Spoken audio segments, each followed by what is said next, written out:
რუსეთის სომხეთშიც დამარცხდა საპარლამენტო არჩევნებში პროდასავლური კურსის მქონე ფაშინიანის პარტიამ გაიმარჯვა დათვლილი ახმების 100%.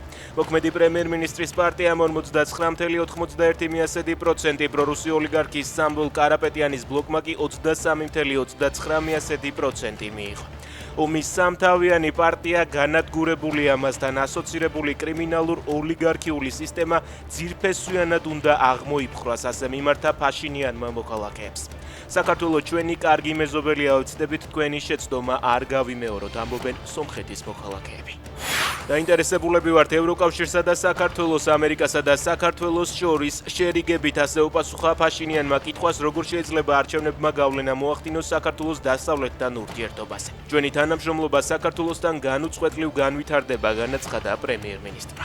მოუთმენლად ველით ჩვენი მჭიდრო თანამშრომლობის გაგრძელებას, რათა გავაძლიეროთ სტრატეგიული პარტნიორობა და მეგობრული ურთიერთობები. კობახიძემ ფაშინიანს არჩევნებში წარმატება მიულოცა.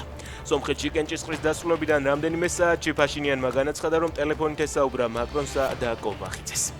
ბათუმში 45 წლის როლან დავითაძის მკვლელობაში ბრალდებული დააკავეს. დანაშაული 31 მაისს მოხდა. კაცს ცეცხლსასროლი იარაღიდან მაშინ ესროლეს, როცა ცოლ-შვილს ელოდებოდა.